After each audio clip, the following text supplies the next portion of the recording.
چالی بھائی، میں اکثر یہ دیکھتا ہوں کہ کوئی بھی شخص جس نے لمبی داڑھی رکھی ہو، ٹوپی پہنی ہو اور سفید کرتا پہنا ہو، ٹخنوں سے اوپر شلوار ہو، تو پہلا امپریشن میں موزہ ہو، موزہ بھی آپ ڈال لیں تو پہلا امپریشن موزہ آپ کا مجھے نہیں نہ بھولتا، اس لیے میں جب بھی کو دیکھتا ہوں نا، جب بھی کوئی اس طرح کا سوال کرتا ہے تو وہ طارق جمیل صاحب کی جو آپ کی تصویر ہے نا وہ میرے ذہن میں آ جاتی ہے. بالکل بالکل، تو پہلے ہمارے آقے بھائی ہوا کرتے تھے. تو پہلا امپریشن آتا ہے کہ یار بہت نیک انسان ہے. اکثر لوگ کسی محفل میں دعا بھی کراتے ہیں، دعا کے لیے کہتے ہیں کہ ہمارے لیے دعا کریں. تو اس کی کیا اسلام میں حیثیت ہے؟ ان چیزوں کی کیا ورتھ ہے اسلام میں؟ کیا یہ واقعی کسی بندے میں چیزیں ہم دیکھیں تو ہم اس کو فوراً سے نیک تصور کر لیں؟ میں نے کئی سال پہلے ایک ویڈیو ریکارڈ کرائی تھی، انڈیا پاکستان بنگلہ دیش کے دو فتنے، ایک جذباتی فتنہ، دوسرا گیٹ اپ کا فتنہ. گیٹ اپ اتنا بڑا فتنہ اور آزمائش ہے کہ آپ چور ہیں، ڈاکو ہیں، ٹھگ ہیں، گیٹ اپ اچھا بنا لیں تو لوگ آپ سے دعائیں کروائیں گے. اس کے لیے یہ آپ جو میرا گیٹ اپ دیکھ رہے ہیں نا، یہ میں نے کوئی شوق سے نہیں اڈاپٹ کیا ہوا. میں عام حالت میں اپنے آپ کو اتنا ڈومیننٹ نہیں رکھتا. میں نہیں چاہتا کہ میں نے پگڑی پہنی ہوئی ہو اور میں مسجد میں نماز پڑھنے جاؤں اور لوگ میرے ساتھ آ کے تصویریں کھنچوا رہے ہوں تو میں اللہ کو کیا منہ دکھاؤں گا؟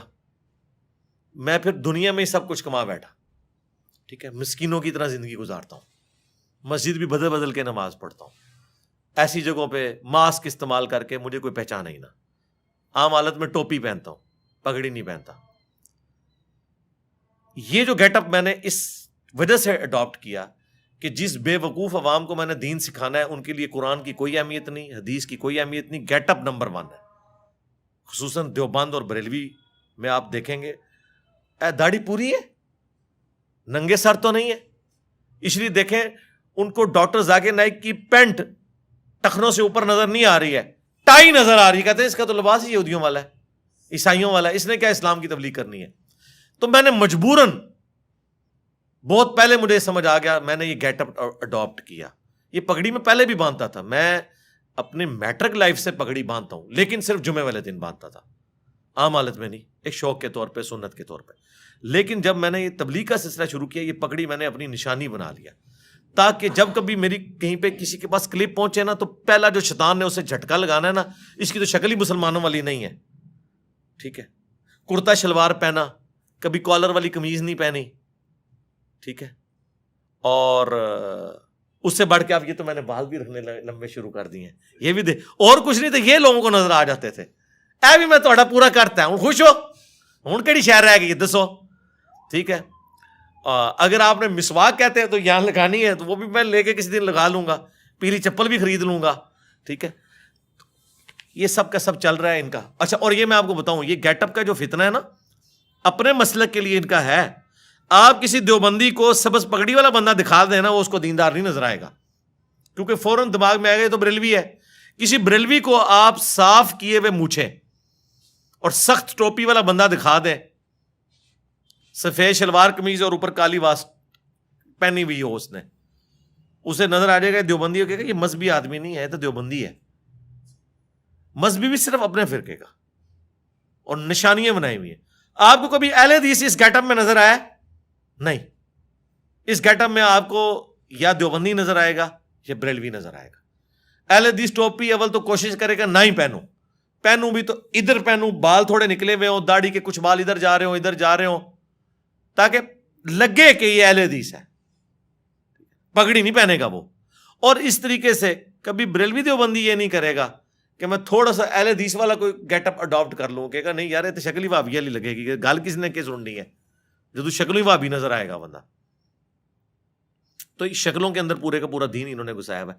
اس سے کوئی مذہبی نہیں ہوتا کہ کسی نے چمڑے کے موزے پہن لیے ہیں، ٹھیک ہے. میں نے تو غامدی صاحب سے کہا تھا کہ آپ میری داڑھی لے لیں، مجھے اپنے اخلاقیات دے دیں. تو مجھے کہنے لگے انجینئر صاحب میں جوانی میں آپ سے بھی زیادہ جذباتی تھا، ٹھیک ہے، آپ اتنے جذباتی نہیں ہیں، تو وقت کے ساتھ فرق پڑے گا. تو اللہ کا فضل ہے، فرق پڑ رہا ہے. لیکن الحمدللہ ریڈ لائن کبھی بھی کراس نہیں کی ہے. حضرت عمر سے ابھی بھی میں بہت نہ رہوں الحمدللہ، لیکن حضرت ابوبکر کی طرح کا اخلاق نہیں ہے، تو کوئی فرق نہیں پڑتا. رسول اللہ کے تو دونوں ساتھی تھے، ابوبکر بھی اور عمر بھی، دونوں رول ماڈل ہیں ہمارے لیے، ٹھیک ہے. تو آج اگر حضرت عمر زندہ ہوتے تو چشتی رسول اللہ، اشرف علی رسول اللہ پہ ان کا ریاکشن مجھ سے زیادہ سخت ہوتا. ڈگری ایسے مولویوں کی کینسل کرتے جو ان چیزوں کا دفاع کرتے ہیں. میں تو صرف علمی اختلاف کرتا ہوں. تو ایک گیٹ اپ کا فتنہ سارا تماشا ہے. سری روی شنکر کا مناظرہ ہوا تھا یا ڈیبیٹ کہہ لیں ڈاکٹر ذاکر نائک کے ساتھ. وہ ڈاکٹر ذاکر نائک سے زیادہ خوبصورت بھی ہے, گیٹ اپ بھی اس کا سنت کے زیادہ قریب تھا, زلفیں بھی, داڑھی بھی اتنی پیاری, اور بولنے کا انداز کیا بات, جیسے پھول جھاڑ رہے ہیں, لیکن ہے ہندو تھا. اس کو دیکھ کے ہی آپ کو اندازہ ہو جائے گا. پھر بھی آپ کو یقین ہے تو پی کے فلم میں تو کئی ایسے سینز ہیں جس میں اس نے ثابت کیا کہ گیٹ اپ کے ذریعے آپ کسی مسلمان کو ہندو, کسی ہندو کو مسلمان ثابت کر سکتے ہیں. یہ گیٹ اپ کی اوقات اتنی ہے. اسی کو کہا جاتا ہے نا کہ منہ مومنا تے کرتوت کافرا. تو کرتوت مسلمانوں والے ہوں, منہ بھی ٹھیک ہے اسلام کے قریب ہو, لیکن یہ نہ ہو کہ آپ نے گیٹ اپ تو اوڑا ہوا ہے اسلام والا اور کرتوت آپ کے سارے برے ہیں. تو ان ظواہر کی بھی اپنی اہمیت ہے, لیکن وہاں تک جو فرائض ہیں, جیسے اتنی داڑھی رکھنا کہ کھال چہرے کی چھپ جائے, یہ مسلمان مرد پہ فرض ہے قرآن کی روح سے. وَلَا آمُرَنَّهُمْ فَلَا يُغَيِّرُنَّ خَلْقَ اللَّهِ, سورہ النساء کی آیت نمبر 119 میں آیا. شیطان نے کہا تھا میں ابھاروں گا تیری مخلوق کو, وہ تیری خلقت کو بدلیں گے. مرد کو اللہ نے داڑھی دی ہے, عورت کو نہیں دی ہے. مرد نے اتنی داڑھی ضرور رکھنی ہے کہ اس کی چہرے کی کھال چھپ جائے. ہاں مٹھی رکھے گا افضل ہے, اس پہ کوئی کمپرومائز نہیں ہے, یہ بیسکس ہے.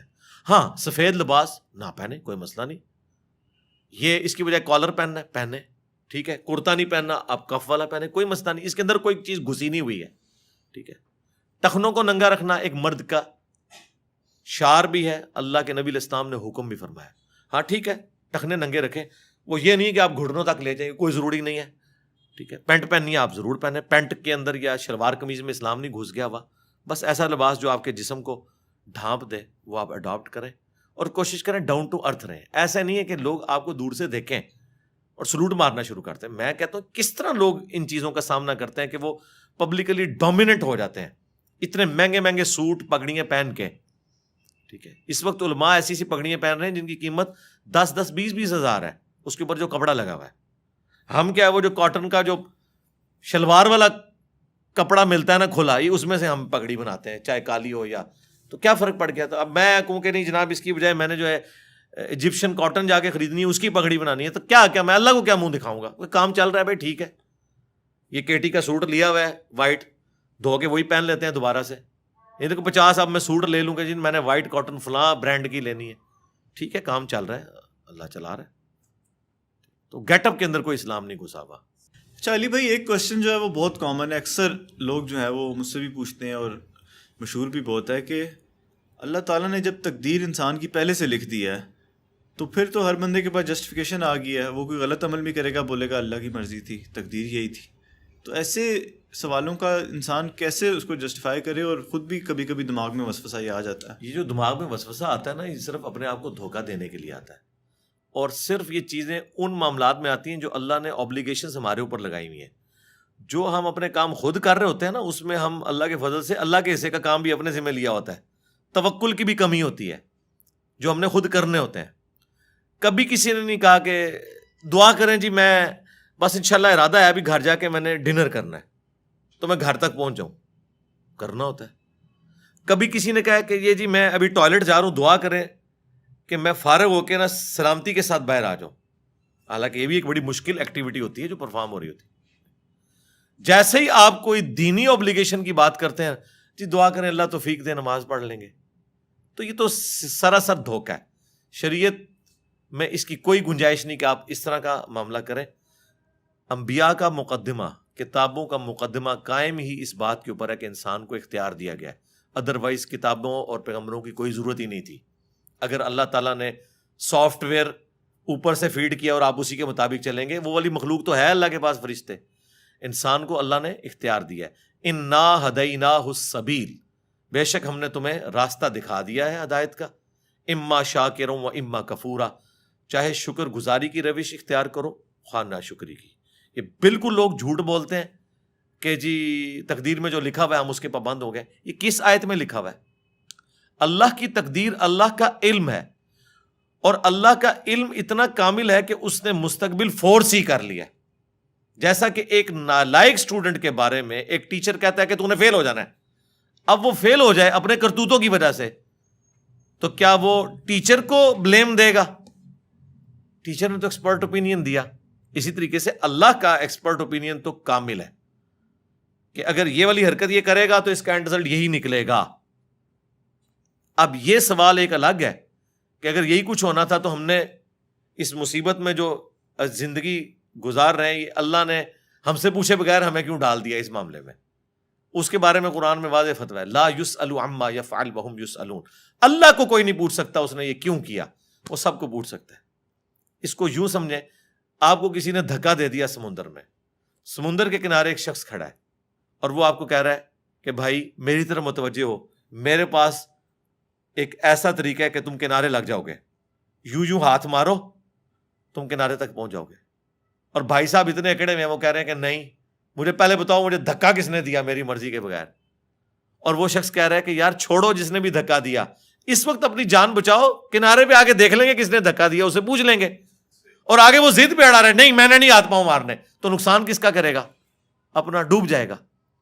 تو انسان بھی یہی ہے، کنارے پہ وقت کا پیغمبر کھڑے ہو کے ندا دے رہا ہے کہ یوں کرو بچ جاؤ گے، لیکن انسان کا کہہ رہا ہے جی اللہ نے کیوں ایسے کر دیا میرے ساتھ، مجھے تو پوچھا ہی نہیں ہے، مجھے کیوں بنا دیا؟ تو ڈوب جا، پھر آگے بھی وہ وہی کرے گا جو وہ چاہے گا، جہنم میں تجھے پھینک دے گا، تو بچ جا. تو وہ سوال اللہ نے بیان کر دیا، لا یسأل عما یفعل وہم یسألون. اللہ کو کوئی نہیں پوچھ سکتا. یار کریٹر کی مرضی، کیا ایک موبائل بنانے والے سے پوچھ سکتا ہے کہ تو نے میرے اندر یہ فیچر کیوں رکھا، یہ کیوں نہیں رکھا؟ وہ تو محتاج ہے، ہم بھی محتاج ہیں اس کے.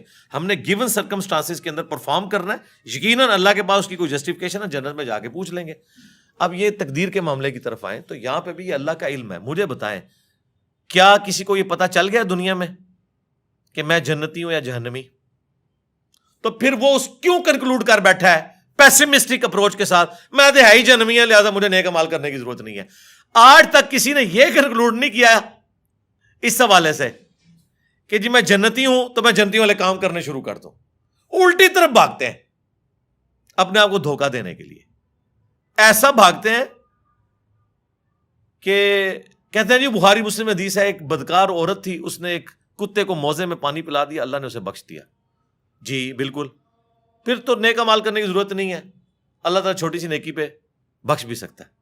ہم کہیں گے رکو ذرا، صبر کرو. بخاری مسلم میں لکھا ہے ایک نیک عورت تھی، اس نے ایک بلی کو قید کر دیا، بھوکی پیاسی مر گئی، وہ جہنم میں ہے.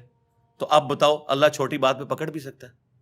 وہی ڈاکٹر پہ آپ جواب دیں گے، اگلی وہ منطق کھڑے کریں گے اس لیے تو ہم نیکیاں نہیں کرتے، ہو سکتا ہے چھوٹی سی بات پہ پکڑے ہی جائیں، تو بس اللہ پہ ہی چھوڑ دیں. نہ، بخاری مسلم حدیث ہے، سیدنا علی کہتے ہیں کہ میں نے رسول اللہ سے پوچھا کہ اگر جنتیوں کا جنت میں جانا اور جہنمیوں کا جہنم میں جانا لکھ دیا گیا ہے تو ہم نیک اعمال کیوں کرتے ہیں؟ سیم کوسچن بخاری مسلم میں مولا علی نے رسول اللہ سے پوچھا، تو نبی علیہ السلام نے پتہ کیا جواب دیا؟ بالکل ہٹ کے ایک جواب دیا. آپ نے فرمایا تم عمل کرتے رہو، جو جنتی ہوگا اس کے لیے جنتیوں والے اعمال آسان ہو جائیں گے، اور جو جہنمی ہوگا اس کے لیے جہنمیوں والے اعمال آسان ہو جائیں گے. پھر نبی علیہ السلام نے قرآن کی آیات تلاوت کی، سورۃ اللیل جو ہے نا پارہ نمبر 30 کے اندر بڑی ڈسائسیو آیات ہیں. اس موقع پہ نبی علیہ السلام نے ان آیات کو تلاوت کیا. اعوذ باللہ من الشیطان الرجیم.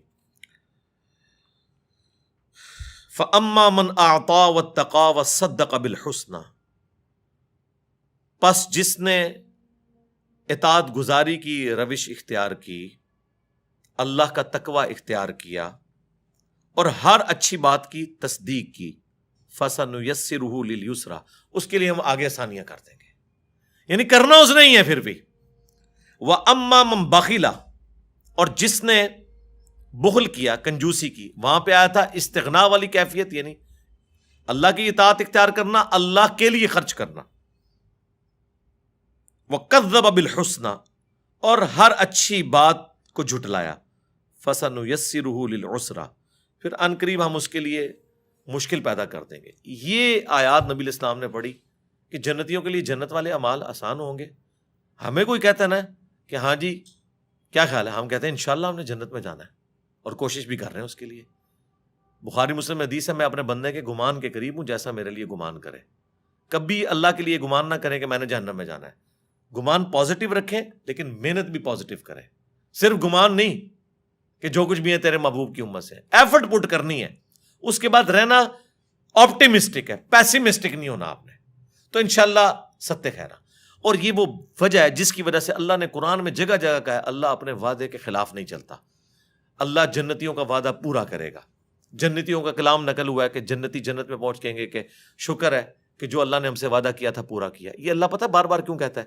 دنیا میں ایسا نہیں نہ ہوتا، دنیا میں محنت کرنے والا ناکام ہو جاتا ہے، اور بعض اوقات بغیر محنت کیے وہ شخص کامیاب بھی ہو جاتا ہے، اس کو اتنا مال مل جاتا ہے، محنت کرنے والا ڈوب جاتا ہے۔ تو اس لیے اللہ نے کہا آخرت میں ایسا نہیں ہوگا کہ کسی کے لاکھ کام آئے، نہ، لاکھ دنیا میں ہے کہ محنت کریں کامیاب ہو بھی سکتے ہیں، بری طرح ناکام بھی ہو سکتے ہیں۔ آخرت میں اللہ نے بار بار اس لیے یقین دہانی کہی کہ آخرت میں یہ نہیں ہوگا کہ ایک بندے نے پوری محنت کی اور آخرت میں جا کے اس کی لاکھ یہ نکلی کہ نماز پڑھنے والا جو ہے وہ جہنم میں چلا گیا اور جو اللہ کا باغی تھا وہ جنت میں چلا گیا۔ نہ، آخرت کے لیے لاکھ نہیں ہے۔ اس لیے اللہ نے کہا میں اپنے وعدے کی خلاف ورزی نہیں کرتا، میں نے جو وعدے کیے ہیں پورے کروں گا، یہ یقین دلایا۔ کیونکہ انسان کو وسوسہ آ سکتا تھا کہ دنیا میں تو ایسا نہیں ہوتا، دنیا میں محنت کرنے والا بعض اوقات کامیاب ہوتا ہے، بعض اوقات ناکام۔ آخرت میں 100% ناکام ہوگا جو دنیا میں پیغمبروں کا نافرمان ہے، اور 100% کامیاب ہوگا جو دنیا میں انبیاء کا تابع فرمان ہے۔ اور مسئلہ تقدیر کو حل کرنے والی ایک آیت میں کوٹ کر دوں، جو کوئی بھی پوچھے نا اس حوالے سے، سورہ الزمر کی آیت ہے، وہ پورا مسئلہ حل کر دیتی ہے۔ سورت نمبر ہے 39 اور اس کی آیت نمبر ہے 7، بالکل سٹارٹ میں ہی۔ میں کہتا ہوں تقدیر کا مسئلہ ہی ہے۔ ان تکفروا فإن اللہ غنی عنکم، اگر تم ناشکری کی روش اختیار کرو گے، اللہ کے نافرمان بنو گے، کفر اختیار کرو گے، تو یاد رکھنا اللہ بے پرواہ ہے۔ کسی کو یہ ٹینشن نہ ہو کہ کوئی نماز نہیں پڑھ رہا تو کوئی اللہ تعالیٰ کو کوئی فرق پڑ گیا، نہیں، میں بے پرواہ ہوں۔ اچھا، اب بے پرواہی کا کوئی یہ بھی رزلٹ نکال سکتا تھا کہ اللہ جب بے پرواہ ہے تو مجھے نمازیں پڑھنے کی کیا ضرورت ہے، اللہ کو تو فرق نہیں پڑتا۔ وہ اللہ نے ساتھ پھر کلیئر کیا، وَلَا يَرْضَى لِعِبَادِهِ الْكُفْرَ، لیکن یاد رکھنا وہ اپنے بندوں سے کفر کو، ناشکری کو، نافرمانی کو پسند نہیں کرتا۔ بے پرواہ ضرور ہے، لیکن اوپن لائسنس نہیں کہ بے پرواہی کا رزلٹ یہ نکلے کہ ٹھیک ہے منو کے چاہے یہ گناہ کرے یا ثواب کرے، نہیں۔ اللہ کہہ رہا ہے میں بے پرواہ اس اعتبار سے ہوں کہ تیرے گناہ کی وجہ سے میری خدائی میں کوئی فرق نہیں پڑے گا، لیکن تیرا بیڑا غرق ہو گیا۔ اللہ اپنے بندوں سے نافرمانی پسند نہیں کرتا۔ وَإِن تَشْكُرُوا، اور دیکھنا اگر تم شکر گزاری کی روش اختیار کرو گے، يَرْضَهُ لَكُمْ، تو یہی وہ تم سے چاہتا ہے۔ وَلَا تَزِرُ وَازِرَةٌ وِزْرَ أُخْرَى، اور کوئی جان بوجھ اٹھانے والی دوسرے کے اعمال کا بوجھ نہیں اٹھائے گی۔ ثُمَّ إِلَىٰ رَبِّكُمْ مَرْجِعُكُمْ، اس کے بعد تم لوٹ کر اپنے رب کے پاس جاؤ گے۔ فَيُنَبِّئُكُمْ بِمَا كُنتُمْ تَعْمَلُونَ، پھر وہ تمہیں بتا دے گا جو کچھ تم دنیا میں اعمال کیا کرتے تھے۔ إِنَّهُ عَلِيمٌ بِذَاتِ الصُّدُورِ، بے شک وہ سینوں کے چھپے ہوئے رازوں کو بھی جاننے والا ہے، اس لیول تک باریکی کا حساب کرے گا۔ اور ایک اور آیت ہے اس کانٹیکسٹ میں سورہ طٰہٰ کے اندر، وہ بہت کرٹیکل آیت ہے۔ سورہ طٰہٰ کے اینڈ پہ جا کے وہ آیات آتی ہیں، اللہ تبارک و تعالیٰ نے اس حوالے سے مسئلہ تقدیر کو کلیئر کر دیا ہے، وہ بھی میں یہاں پہ کور کر دیتا ہوں۔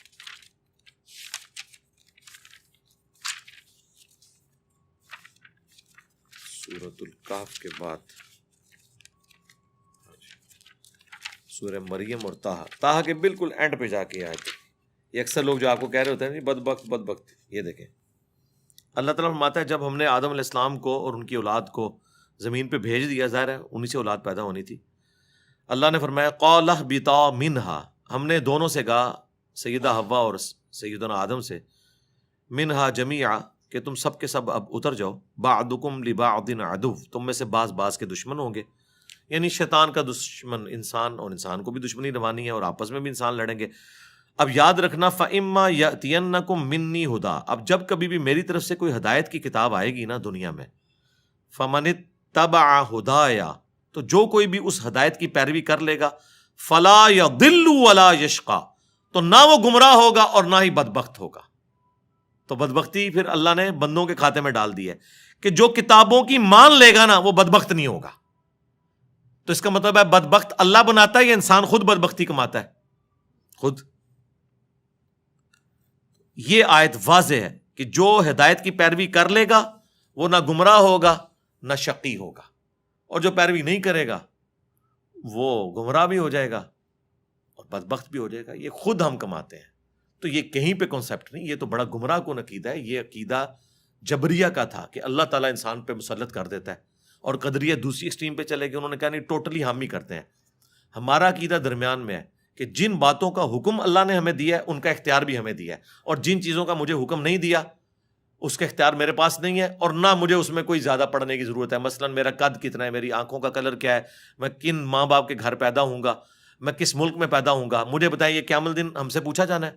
لیکن جو بات اللہ نے ہم سے پوچھنی ہے نا، اس کا اختیار ہمیں دیا ہے، اور اگر آپ یہ اختیار نہیں مانیں گے تو اللہ پہ ظلم لازم آئے گا، اور اللہ تعالیٰ عدل کرنے والا ہے۔ ٹھیک ہو گیا؟ علی بھائی، قرآن میں اکثر میں نے پڑھا ہے کہ شیطان تمہارا کھلا دشمن ہے، اور شیطان وصف سے دیتا ہے، اکثر ہم سنتے ہیں کہ بھی شیطان حاوی ہو گیا تمہارے اوپر۔ یہ آخر شیطان کیا چیز ہے، اس کے بارے میں کچھ بتائیں۔ شیطان دیکھیں، ایک تو بڑا شیطان ہے نا، جو قصہ آدم اور ابلیس قرآن پاک میں ایٹ لیسٹ 7 ٹائمز بیان ہوا ہے تفصیل کے ساتھ، سورۃ البقرہ میں، سورۃ الاعراف میں، سورہ بنی اسرائیل میں، سورۃ الحجر کے اندر، سورہ صاد کے اندر، سورۃ الکہف کے اندر، سورہ طٰہٰ کے اندر۔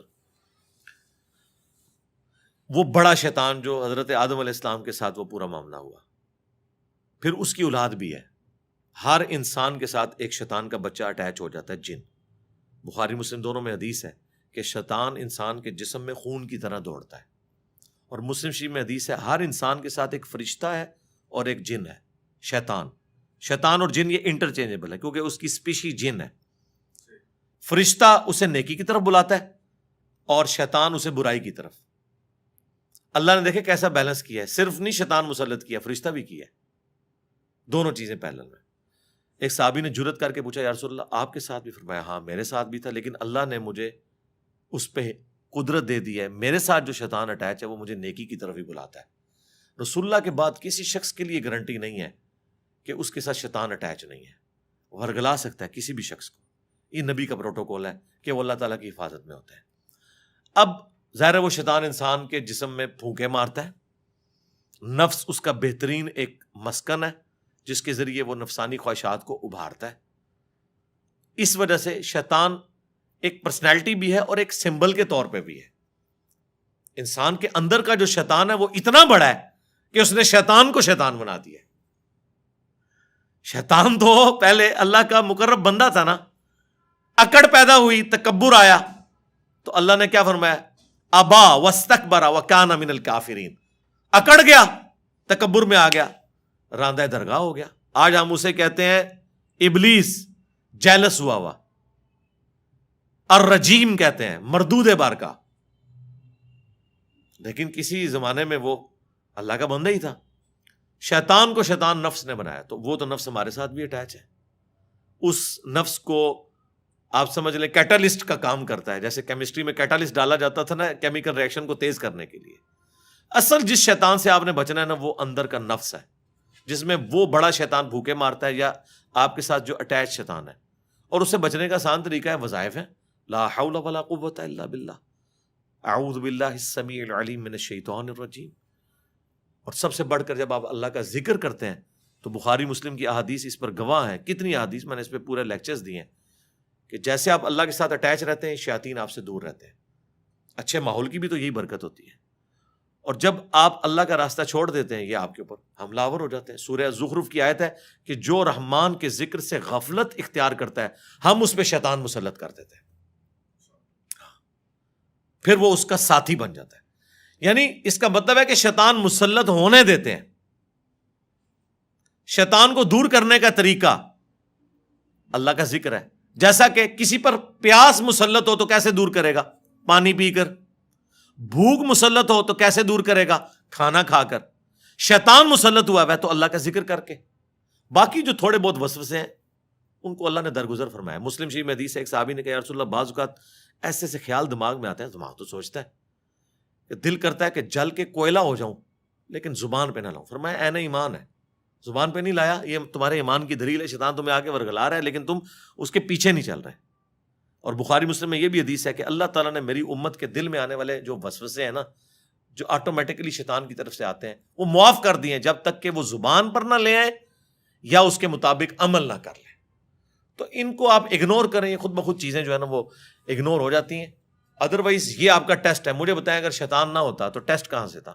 اگر پیاس نہ ہوتی تو پانی کی قدر کسی کو ہوتی؟ اگر رات نہ ہوتی تو دن کی قدر آتی؟ یہ ہو نہیں سکتا کہ اپوزٹ چیز نہ ہو اور آپ کے اندر اس کی قدر محسوس ہو.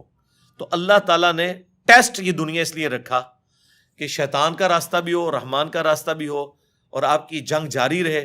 آپ جنت کو ارن کریں. یہ پلیٹ میں رکھ کے نہیں ملنی, یہ ارن کر کے ملنی ہے. اور یہ اتنی مشکل ہے کہ بخاری مسلم کی حدیث ہے, اللہ تعالیٰ نے جنت کو ناگوار چیزوں سے ڈھانپا ہوا ہے اور جہنم دوزخ کو خوشگوار چیزوں سے ڈھانپا ہوا ہے. یعنی وہاں انسان اٹریکٹ ہوتا ہے. اور اس کی ایکسپلینیشن ابو داؤد, ترمذی, نسائی, ابن ماجہ چاروں کتابوں میں یہ حدیث ہے سنن اربعہ کی, کہ اللہ تعالیٰ نے جب جہنم کو پیدا کیا تو حضرت جبرائیل کو کہا کہ جا کے دیکھو جہنم. جب دیکھ کے انہوں نے کہا توبہ توبہ توبہ یا اللہ, مجھے نہیں لگتا کوئی بندہ ایسا کام کرے کہ جہنم میں پہنچ جائے. اللہ تعالیٰ نے فرمایا اچھا اب جاؤ. جب دوبارہ گئے تو اللہ تعالیٰ نے جہنم کو خوشگوار چیزوں سے, دنیا کی آسائشیں, گناہ کی لذتوں سے ڈھانپ دیا. اور پوچھا جبرائیل اب سناؤ. ان کا یا اللہ مجھے نہیں لگتا کوئی جہنم میں پہنچنے سے بچ جائے.